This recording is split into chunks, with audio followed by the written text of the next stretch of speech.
बिस्मिल्लाहिर्रहमानिर्रहीम। अस्सलाम वालेकुम। आज 22 मार्च बरोज़ मंगल हम बात करेंगे शहबाज शरीफ, मरीम नवाज़ और नवाज़ शरीफ की तरफ से आज सारा दिन एक झूठ फैलाया जाता रहा और वो ब्रॉडशीट के मालिक कावे मूसवी का जो मामला है और जो एक ऐसा गवाह लेकर आए हैं जो कल तक इनको गालियां देता था, कल वो इनके बारे में क्या कहता था और आज क्या कह रहा है, और कावे मूसवी बेसिकली उसका काम क्या था और किस चीज़ के उसने पाकिस्तान की हुकूमत से पैसे चार्ज किए हैं, इन्हीं की चोरी पकड़ने के पैसे चार्ज किए हैं। और आज कहते हैं मैंने कोई चोरी नहीं पकड़ी और ये चोर है ही नहीं। और उसके बाद आप अंदाज़ा लगाएं, मरीम नवाज़ जो बहुत शदीद अलील थी वो भी मंजर आम पर आ जाती हैं और शहबाज शरीफ एक लंबी चौड़ी प्रेस कॉन्फ्रेंस करते हैं और सारी चीज़ें सामने आती हैं। और उसके बाद मैं आपके सामने रखूँगा कि ब्रॉडशीट के साथ मुआहदा क्या हुआ था, ब्रॉडशीट ने कैसे इनकी करप्शन सामने लेकर आए और उसी का इन्होंने पैसे लिए। और एक साल पहले की जो स्टेटमेंट है ब्रॉडशीट के मालिक कावे मूसवी की, जिसमें कहा गया कि मुझे इन्होंने रिश्वत ऑफ़र की है, वो भी मैं आपके सामने रखूँगा और उनकी स्टेटमेंट का पोस्टमार्टम करेंगे।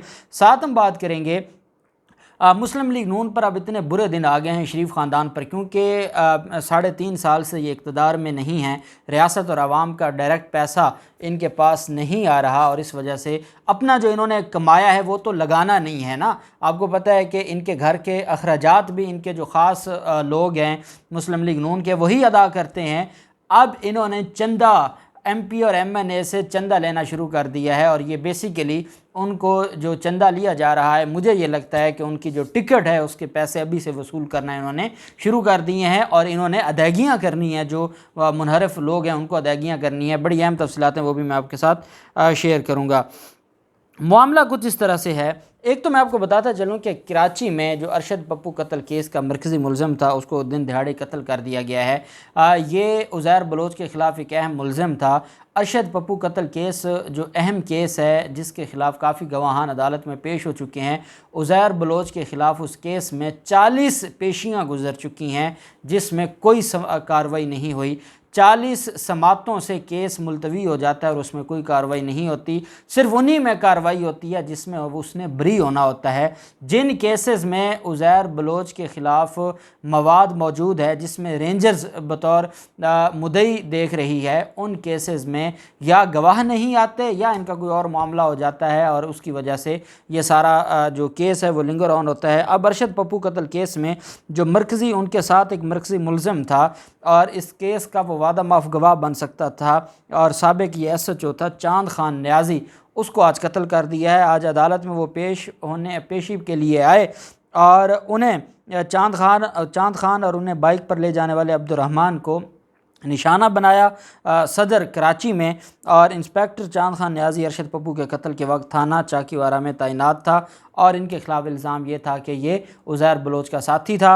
आज उसको कत्ल किया गया है। CCTV में वाज़ेह है कि कातिलों ने बिल्कुल करीब से मोटरसाइकिल चलाते हुए चांद खान को गोली मारी और वो मौके पर दम तोड़ गया और उनके साथी अब्दुर्रहमान भी गोली लगने से चंद गाजी मोटरसाइकिल चला सके। दिन दिहाड़े कातिलों की इस सीना जोरी ने एक दहशत फैला दी है और ये सारे का सारा जो मामला है ये जरदारी माफिया का है।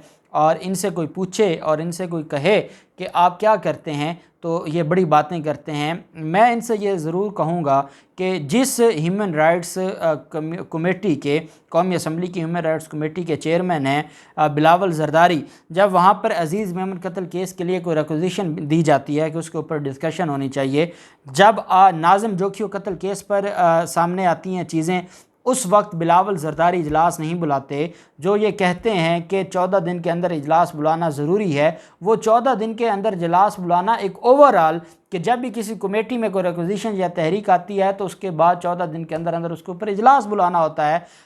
बिलावल जरदारी खुद कई दर्जनों ऐसी दरख्वास्तें और एक्विजिशंस उसके पास पेंडिंग पड़ी हैं। जो जरदारी माफिया का जो असल चेहरा है, जो जरदारी माफिया का अवाम पर जुल्म है, जिस तरीके से जरदारी माफिया ने अवाम को लूटा है, अवाम को कत्ल किया है, वो तो पेंडिंग पड़ी हैं। लेकिन जो अदम एतमाद है वज़ीर आज़म इमरान ख़ान के ख़िलाफ़, उस पर ये चाहते हैं कि आप हमें हर हाल में सुने और 14 दिन के अंदर अंदर अगर आप नहीं करेंगे तो ये गैर आइनी होगा और ये गैर कानूनी होगा। और मैंने आपके सामने वो आर्टिकल 254 डिस्कस किया था जिसमें अगर कोई ड्यूरेशन दी गई और उसमें नहीं हुआ तो सिर्फ इसी बुनियाद पर वो जो एक्ट है वो कलअदम नहीं करार दिया जाएगा, तो उस वजह से इनके हाथ आने वाला कुछ नहीं है। मुस्लिम लीग नून पर बुरे हालात आ गए हैं और मुस्लिम लीग नून को अब पैसा अपनी हुकूमत के लिए और अपने आप को बचाने के लिए ये जो इन्होंने चंदा मुहिम शुरू कर दी है अरकान असम्बली और टिकट होल्डर्स दोनों से, ये है करप्शन जिसके ऊपर इलेक्शन कमीशन खामोश है। ये टिकट होल्डर से जो पैसे लिए जा रहे हैं और उनको कहा जा रहा है कि लाखों रुपए जो मांगे जा रहे हैं MPA MNA और टिकट होल्डर से, और कहा यह जा रहा है कि जो PDM का महंगाई मार्च है उसके हवाले से हम चंदा इकट्ठे कर रहे हैं और उस चंदा में जो हुक्मन जारी किया जाता है PMLN की क़यादत की तरफ से ये कहा जाता है कि आप इतने पैसे जमा करवाएं। ये कौन सा चंदा है, ये कौन सा फ़ंड है? और आप बातें करते हैं फ़ॉरेन फंडिंग की और आप बातें करते हैं कि इमरान खान के ख़िलाफ़ रसीदें नहीं हैं। रसीदें तो आपके पास नहीं हैं और अब आप पर इतने बुरे दिन आ गए हैं कि जब आपको लॉन्ग मार्च पर पैसा लगाना पड़ा है, क्योंकि लॉन्ग मार्च की क़यादत दे दी फजलुर रहमान ने नून लीग को, और ये बड़ा काम किया। फजलुर रहमान ने कहा भी ये खुद भी कुछ करें ना, अगर मैंने मदरसों के बच्चे लेकर आने हैं तो फिर मुझे क्या मिला, तो उन्होंने इनको क़यादत दे दी। अब इन्होंने क्या किया कि बंदे तो इन्होंने दिहाड़ी पे लेने हैं, दिहाड़ी पे लेने के लिए पैसा चाहिए, और वो पैसा कैसे आएगा वो इन्होंने कहा है कि ज़बरदस्ती MNA MP और टिकट होल्डर्स वो पैसे दें और उस पैसे से लॉन्ग मार्च भी होगा और अगला साल 1.5 साल जो ख़र्चे भी ये चलाएंगे। और अभी इन्होंने जब नया इलेक्शन होगा 2023 में, तो जब ये टिकट देंगे तो उसके बदले ये करोड़ों रुपए लेते हैं, तो ये इसी पर ही 5 साल गुजार सकते हैं। ये इतना बड़ा माफिया है। और ये सारी चीज़ें मुस्लिम लीग नून का जो ताजर विंग है, जिनको हमेशा वो ताजर विंग जिनकी दुकानों और जिनके जो मुख्तलिफ जिन्होंने स्टोर्स बनाए हुए थे वहाँ से जो कस्टम हुकाम ने कई दफ़ा छापे मार कार्रवाइयाँ की और वहाँ से ना सिर्फ गैर कानूनी कपड़ा बरामद हुआ, गैर कानूनी चीज़ें बरामद हुई, कस्टम ड्यूटी दिए बगैर चीज़ें बरामद हुई और बैरून मुल्क से चीज़ें आई बरामद हुई। और ये सारे का सारा, और जब इनके ख़िलाफ़ इस ताजर विंग के ख़िलाफ़ कार्रवाई हुई थी तो मैंने आपको बताया था ये वो ताजर विंग है जो हर हफ्ते जाके मरीम नवाज़ और हमजा शहबाज से मीटिंग्स करता है, और यही वो ताजर विंग है जो इनका सबसे बड़ा जो इनको फ़ंड देने वाला है, इन्वेस्टर है इनका। और जब इनके ख़िलाफ़ कस्टम हुकाम ने कार्रवाई की, कस्टम हुकाम गए, कस्टम हुकाम ने वहाँ जाकर छापा मार कार्रवाई की, उनके गोदाम से करोड़ों रुपए का गैर कानूनी कपड़ा मिला, उन्होंने आगे हमला करके कस्टम हुकाम को यरगमाल बनाए रखा था और फिर अगले दिन मार रोड बंद कर दिया और हॉर रोड बंद कर दिया और कहा जी कि हमारे साथ तो बड़ा जुल्म हो रहा है। ये हैं माफियाज़, और इन माफियाज़ का जो मामला है आप देख सकते हैं कि कैसे ये सारी चीज़ें चलती हैं और ये कैसे सारी चीज़ों को मैनेज करते हैं। अब हम आ जाते हैं मूसवी का जो मामला है, कावे मूसवी का। कावे मूसवी के मामले में चीज़ अहम ये है कि कावे मूसवी को मुशर्रफ दौर में नैब ने उनके साथ एक मुआहदा किया था। ये एक वहाँ पर किराए पर जासूसी करने वाला, जो लोगों की जायदादों का पता लगाने वाला एक वहाँ पे फर्म है, इनके साथ मुआहदा हुआ और उस मुआहदे में ये कहा गया कि आप जो बैरून मुल्क पाकिस्तानी हैं, एहतसाब का नारा लगाया मुशर्रफ दौर में, और एहतसाब के नारे में कावे मूसवी और ब्रॉडशीट के साथ इनका एक मुआहदा हो जाता है। उस मुआहदे में ये सारी चीज़ें सामने आ जाती हैं कि आप जितनी जो आप वहाँ पर पाकिस्तानियों की जो बैरून मुल्क जायदादें हैं उनका पता लगाएंगे और हमें इन्फॉर्मेशन देंगे, हम कार्रवाई करेंगे, उसमें से 30% आपका होगा, 70% हमारा होगा। उन्होंने काम शुरू कर दिया। 2-2.5 साल जब काम हुआ उन्होंने काफ़ी जायदादों का पता लगा लिया और बाद में नैब ने उनके साथ मुआहदा तोड़ दिया।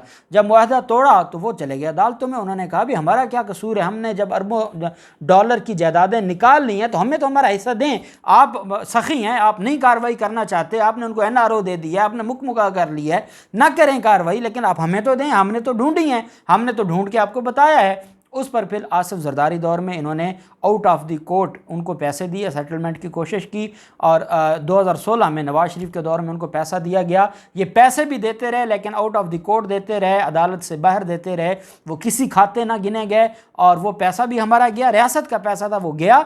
और उसके बाद फिर इन्होंने जो केस किया तो उसमें हमें $1 मिलियन देना पड़े, पाउंड्स देना पड़े, और ये इतना बड़ा पाकिस्तान को नुकसान पहुंचा। और उसके बाद कावे मूसवी ने जब वज़ीर-ए-आज़म इमरान खान की हुकूमत आई तो हमारे खाते तो पड़ा हुआ था। फिर ब्रॉडशीट स्कैंडल पर एक कमीशन बनाया जाता है और वो जो अज़मत सईद साबिक़ जज हैं सुप्रीम कोर्ट के, उनकी सरबराही में वो सारी चीज़ें सामने लेकर आता है और वो कहता है कि उस वक्त की नैब, उस वक्त का जरदारी, उस वक्त का नवाज शरीफ सारे मिले हुए थे और इन्होंने रियासत को इतना बड़ा नुकसान पहुँचाया है। नुकसान अलग पहुँचा, हमने जुर्माना अलग अदा किया और इन्होंने आउट ऑफ द कोर्ट जाके उनको पैसे अलग दिए। ये सारा मामला हो गया।